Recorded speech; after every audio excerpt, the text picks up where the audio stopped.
Hello guys, आपका accounting simplified channel में स्वागत है। हम चैप्टर कर रहे थे consolidated balance sheet of holding company का। हमने इसमें सारे कॉन्सेप्ट सीख लिए। आज हम न्यू क्वेश्चन एक देखेंगे जो कि आपके बुक का है क्वेश्चन नंबर 5। तो क्वेश्चन नंबर 5 में क्या गिवन है? From the following balance sheet of A limited and its subsidiary B limited. तो ए लिमिटेड हो गई हमारी होल्डिंग, बी है हमारी सब्सिडरी कंपनी, ठीक है। तो drawn up at 31 March 2021, prepare consolidated balance sheet as at that date. यानी 31 मार्च 2021 का हमें कंसोलिडेटेड बैलेंस शीट बनाना है, ठीक है।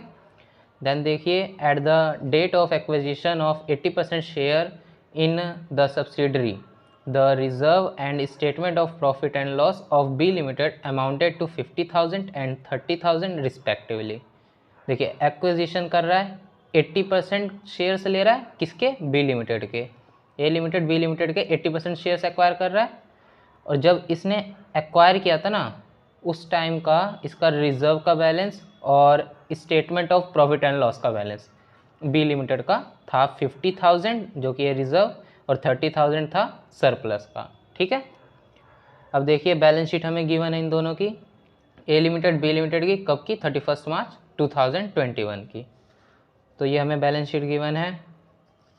ए लिमिटेड के अंदर शेयर कैपिटल 10 लाख, 2 लाख, ऐसी बी लिमिटेड में 2 लाख, ऐसी पूरा गिवन है हमें सब कुछ। अब देखिए, इन्वेस्टमेंट कितना कर रखा है?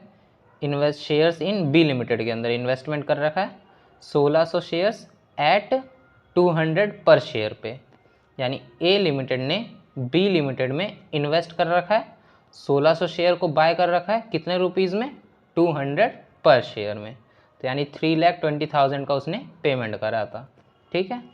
तो ये हमारा पता लग गया, ये हो गया हमारा पेमेंट साइड, ठीक है। पेमेंट हमें पता लग गया था। अब हमें क्या क्या करना होता है? न्यू कंसोलिडेटेड बैलेंस शीट बनानी है।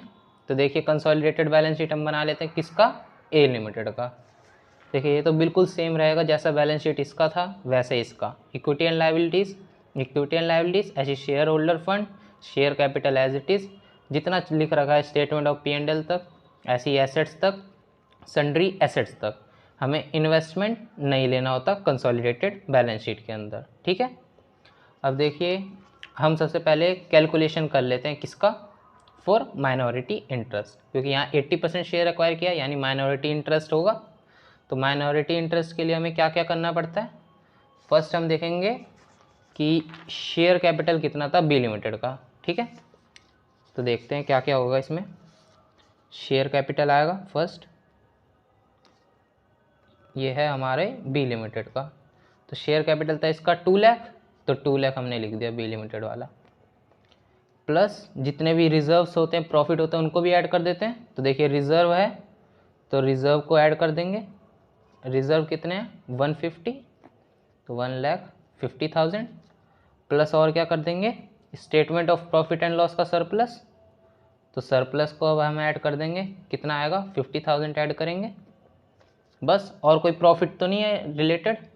शेयर कैपिटल भी ले लिया हमने, रिजर्व्स भी ले लिए। अब इनका टोटल कर देंगे, तो देखते हैं टोटल क्या हो जाएगा। 4 लाख हो गया टोटल। अब MI में कितना यूज़ होगा? MI यानी माइनॉरिटी इंटरेस्ट, उसके अंदर आएगा 4 लाख का। माइनॉरिटी कितने परसेंट है हमारे? 80% तो हमने ले लिया, तो 20% माइनर बचे। तो 4 लाख का 20% हम निकाल लेंगे, वो आ जाएगा माइनॉरिटी इंटरेस्ट। तो 4 लाख का 20% होता है 80,000, ठीक है। देन ये आ गया हमारा माइनॉरिटी इंटरेस्ट का 80,000 रुपीज़। एक चीज़ हमने निकाल ली माइनॉरिटी इंटरेस्ट। अब हमें ये देखना है कि हमने जब पेमेंट करी तो हमें फ़ायदा हुआ या दूसरी वाली कंपनी को फ़ायदा हुआ, यानी गुडविल निकलेगा या फिर कैपिटल रिजर्व। तो वो कैलकुलेशन किससे रिलेटेड होती है? Calculation of cost of control, ठीक है। तो यहाँ फर्स्ट हमें क्या पता होना चाहिए? पेमेंट हमने कितना किया, तभी ना पता कर पाएंगे हमने ज़्यादा पेमेंट कर दी कि कम पेमेंट किया। तो देखिए, पेमेंट हमें गिवन था बैलेंस शीट के अंदर। ये देखिए, 1600 शेयर जो हमने लिया था 200 रुपये में, यानी 3,20,000 का जो पेमेंट किया था, ये पेमेंट आ गया। तो 3,20,000 का हमारा हो गया पेमेंट। अब हमने पेमेंट कर दी, अब हमें देखना है हमें क्या क्या मिला, ठीक है। तो देखिए, हमें क्या क्या मिला उन सबको लेस कर देंगे। हमें मिला क्या था, बी लिमिटेड के टाइम जब हमने बी लिमिटेड को एक्वायर किया था उस टाइम इसके प्रॉफिट एंड लॉस में था, सरप्लस में था, रिजर्व में था इसके 50,000 और प्रॉफिट एंड लॉस में था यानी सरप्लस में था 30,000 रुपीज़। ठीक है, तो हम खाली यही प्रॉफिट लेंगे ना, ये वाला तो हमने अपनी मेहनत से कमाया है। 50,000 के बाद जो 1.5 लाख हुआ है ये 1 लाख इसके अंदर हमारी मेहनत का है, तो उससे तो हम आप खरीदेंगे नहीं। हमने एक्वायर करते टाइम इसका प्रॉफिट था 50,000 और था रिजर्व प्रॉफिट था 50-30,000, तो हम खाली इनमें से ही लेंगे ना, जितनी पेमेंट करी इन्हीं में से हमें प्रॉफिट मिलेगा। ठीक है, तो 50,000 का प्रॉफिट हमें मिलेगा, तो हमें मिला, एक हो गया रिजर्व मिलेगा और एक क्या मिलेगा, सरप्लस। 2 अमाउंट मिलेगा, कितने कितने अमाउंट से, तो देखिए रिजर्व था इसका 50,000, देखिए 50,000 हमने लिखा, इनटू में हमारा कितना शेयर था 80% यानी 40,000 हमें मिल गया रिजर्व से। क्लियर है। देन देखिए सरप्लस में कितना मिला हमें, सरप्लस था 30,000, तो देखिए 30,000 हमने लिखा, इनटू में 80% है हमारा शेयर्स, तो यानी 24,000 हमें सरप्लस से मिल गया, 24,000। क्लियर है, इनको क्या कर देना है, लेस, माइनस कर देंगे।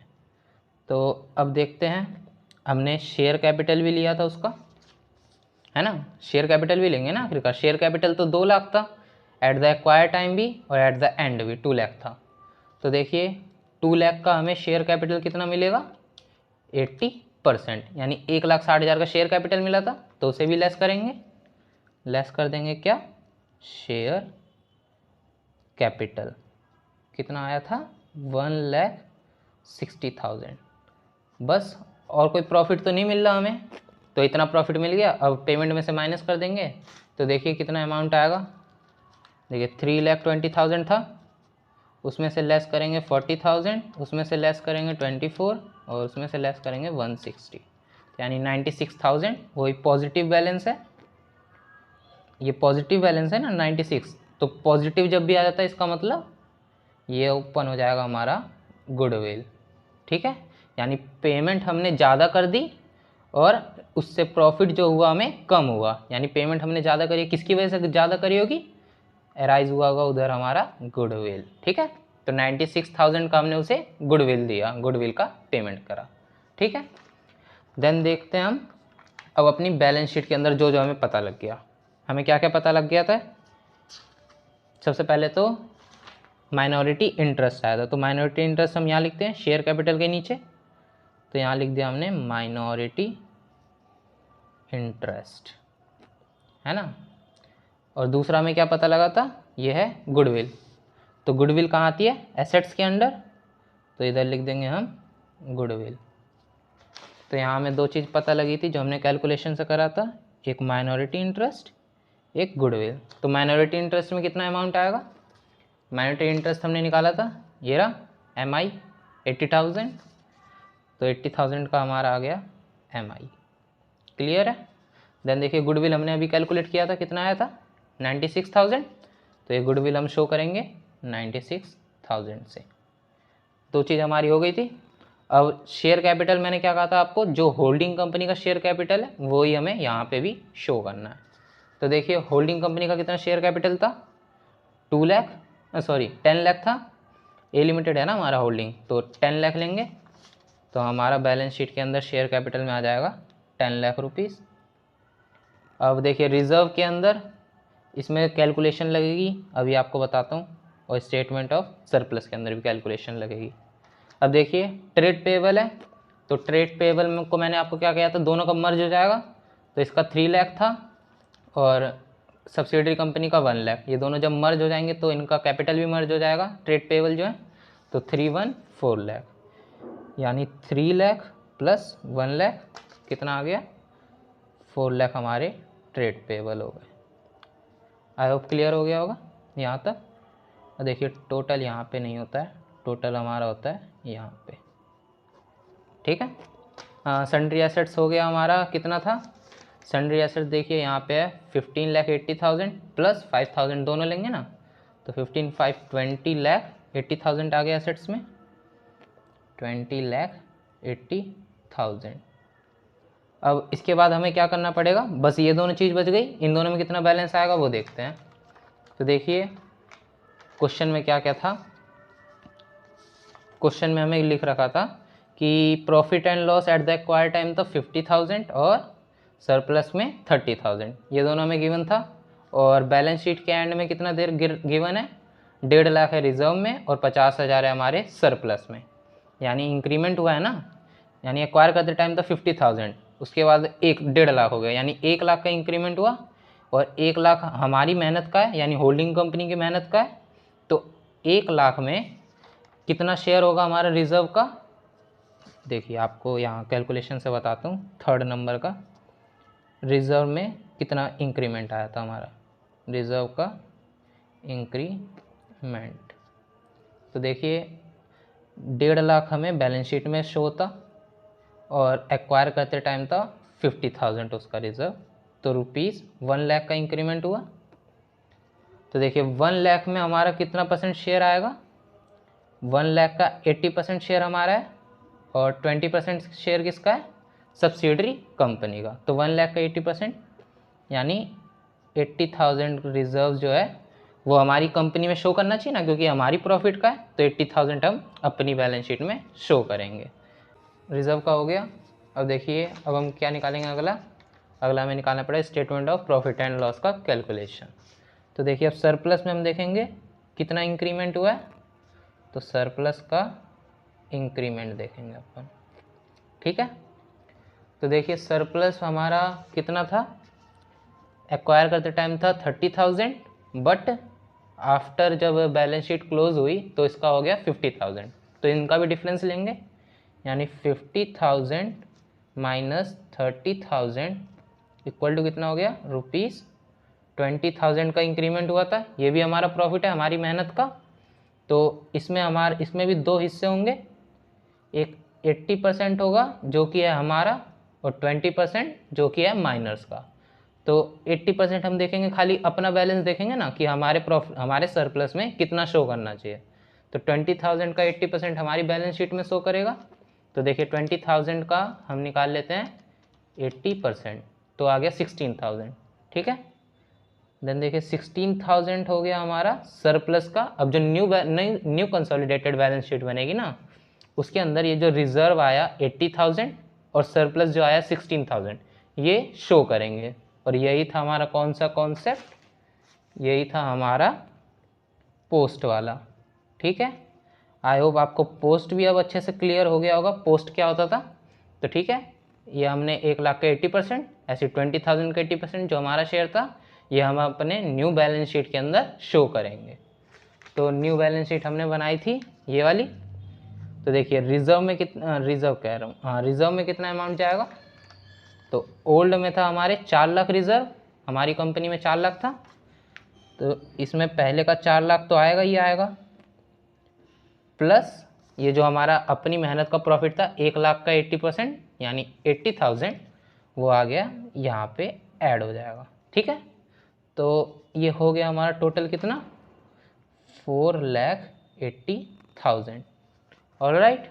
अब देखिए statement of profit and loss का देखेंगे सरप्लस का, तो सरप्लस में आया 16,000 और पहले का कितना पड़ा था, देखिए पहले का था हमारा 2 लाख रुपीस, तो 2 लाख प्लस 16,000 हो गया हमारा सरप्लस में न्यू बैलेंस 2,16,000 रुपीज़। अब इसको हम टोटल करके देख लेते हैं, अगर टोटल मैच हो गया इसका मतलब आंसर हमारा राइट है। तो देखिए कितना कितना टोटल होगा, 10 लाख, देखिए यहाँ पे 10 लाख था, प्लस 4,80,000 प्लस 2,16,000 प्लस 80,000 प्लस ये देखिए ट्रेड पेबल हमारी लाइबिलिटी थी ना, तो ये भी ऐड होगा 4 लाख, तो 4 लाख तो मतलब 21,76,000 आ गया हमारा लाइबिलिटी साइड का टोटल, ठीक है। अब देखते हैं हम एसेट साइड का टोटल, तो एसेट साइड में हमारा 20,80,000 प्लस 96,000 आ गया 21,76,000, तो ये भी है 21,76,000, तो ये भी एसेट साइड का टोटल लाइबिलिटी साइड का टोटल दोनों मैच हो गया, इसका मतलब हमारा आंसर ठीक है। तो इसमें हमने क्या क्या सीखा, एक रिजर्व में कैलकुलेशन जो कि था पोस्ट वाला 80,000 जैसे आया था, ठीक है, statement of profit and loss का कैलकुलेशन, और 80% हमने एक्वायर किया था तो वहाँ ओपन होना था माइनॉरिटी इंटरेस्ट, और गुडविल जो कि हर क्वेश्चन में कैलकुलेट होता है, उस हर क्वेश्चन में गुडविल आ सकता है या फिर कैपिटल रिजर्व। बाकी सब सेम था, ट्रेड पेएबल को ऐड कर देंगे जो भी मर्ज हो रहा था, सन्ड्री एसेट्स थे उनको भी ऐड कर देंगे, और शेयर कैपिटल हमेशा होल्डिंग कंपनी का जो रहेगा वो ही हम न्यू बैलेंस शीट के अंदर ट्रांसफ़र करेंगे। आई होप आपको ये अच्छे समझ आ गया होगा। और अगर आपको वीडियो अच्छी लगी हो तो वीडियो को लाइक करें, शेयर करें, कमेंट करें। मिलते हैं न्यू वीडियो में एक न्यू कॉन्सेप्ट के साथ, ठीक है।